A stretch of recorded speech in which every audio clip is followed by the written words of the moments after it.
Jangan melangkah tanpa Tuhan. Shalom, saudaraku yang dikasihi Tuhan Yesus Kristus. Setiap orang pasti pernah menghadapi keputusan besar dalam hidup ini. Kadang kita tergoda untuk segera melangkah berdasarkan logika dan perasaan. Tetapi saudara, firman Tuhan mengajarkan bahwa keputusan yang penting seharusnya diawali dengan kehendak Tuhan. Pada bacaan kita di hari ini saudara, Yakub hendak pindah ke Mesir untuk bertemu dengan Yusuf, anaknya. Sebelum berangkat, ia terlebih dahulu datang kepada Tuhan di Berseba untuk beribadah. Di sanalah Tuhan berbicara, menguatkan dan memberi kepastian. Dari kisah ini saudara, kita belajar bahwa langkah yang diberkati adalah langkah yang dimulai bersama dengan Tuhan. Sebelumnya mari kita bersatu di dalam doa. Bapa di surga, kami bersyukur karena Engkau adalah Tuhan yang memimpin setiap langkah kehidupan kami. Bukalah hati kami ya Tuhan, agar melalui firman-Mu kami belajar untuk terus mencari kehendak-Mu sebelum mengambil setiap keputusan dalam hidup ini.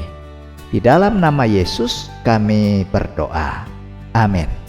Saudara, mari kita baca Kejadian 46 ayat 1-7. Jadi berangkatlah Israel dengan segala miliknya, dan ia tiba di Berseba.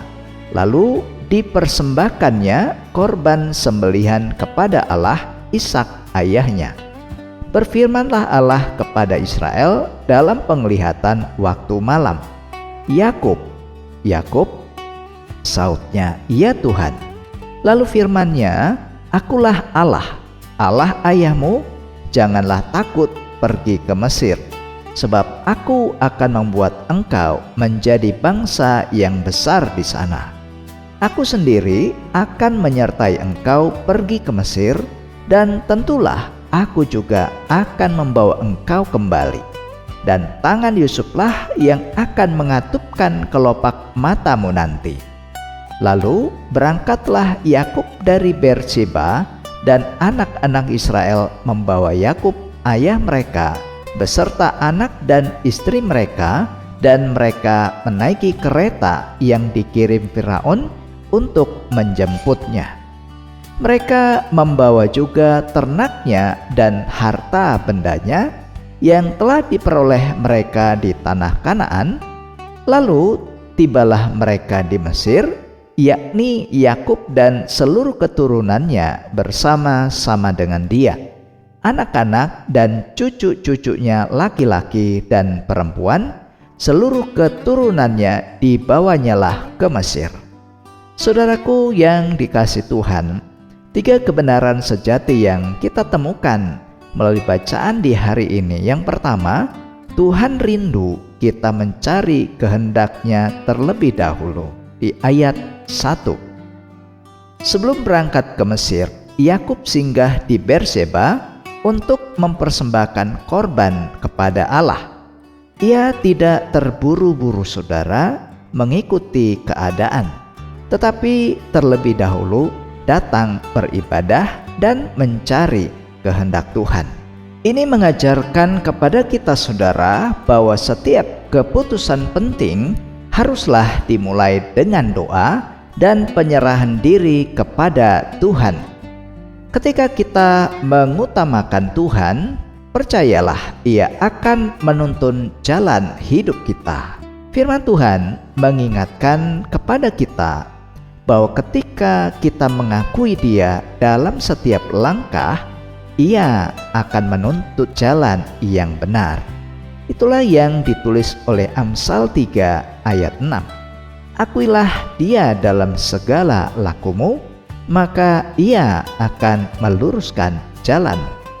Dan yang kedua saudara, Tuhan memberikan ketenangan di tengah ketidakpastian di ayat 2-4.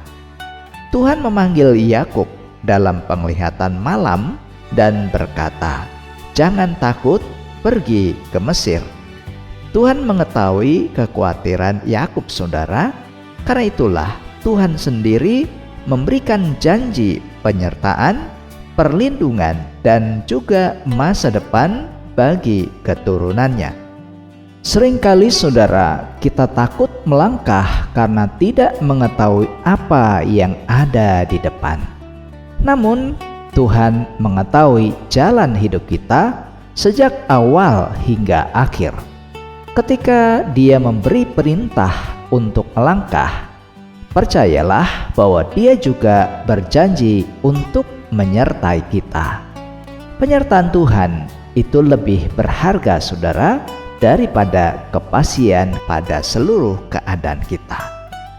Ketika Tuhan menyertai, kita dapat melangkah dengan tenang sekalipun masa depan belum terlihat begitu jelas. Itulah yang dijanjikan oleh Tuhan dalam Yesaya 41 ayat 10. Jangan takut sebab aku menyertai engkau, jangan bimbang sebab aku ini Allahmu. Dan yang ketiga, saudara, Tuhan menyertai setiap langkah orang yang taat kepada Tuhan di ayat 5-7. Setelah menerima firman Tuhan, Yakub melanjutkan perjalanan bersama seluruh keluarganya menuju Mesir.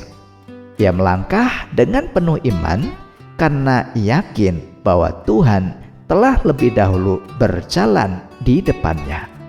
Demikian jugalah saudara, dalam hidup kita, Tuhan tidak pernah menyuruh kita untuk berjalan sendiri.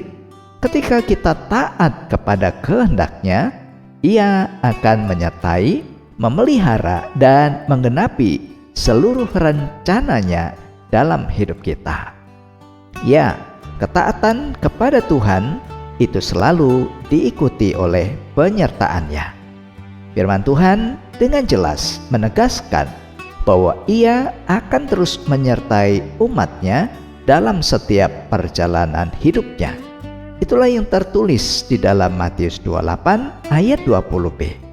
Ketahuilah, aku menyertai kamu senantiasa sampai kepada akhir zaman.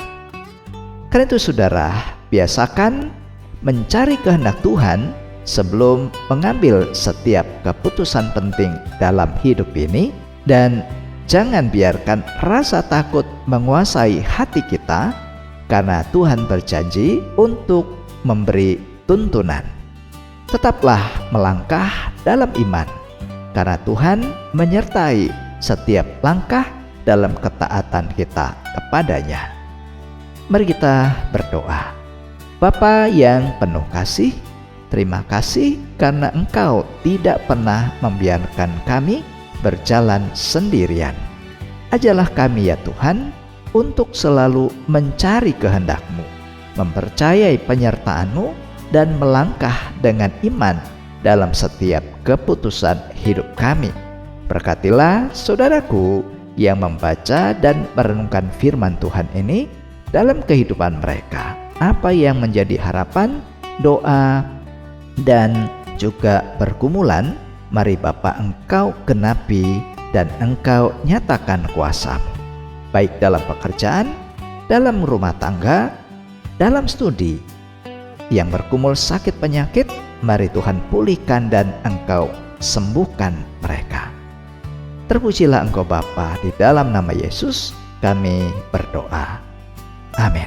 Saudaraku, mari arahkanlah hati dan terimalah berkat Tuhan.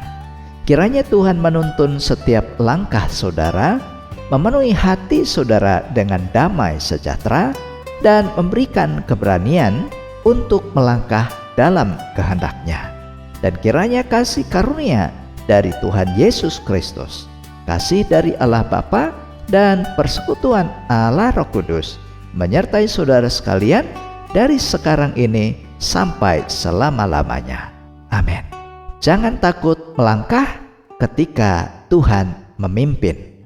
Jika membutuhkan doa, konseling, atau percakapan pribadi, saudara bisa menghubungi nomor yang tertera pada video ini. Demikian firman Tuhan hari ini saudara. Terima kasih, selamat beraktivitas. Dan Tuhan Yesus memberkati. Sampai jumpa pada seri Renungan SKS berikutnya. Shalom.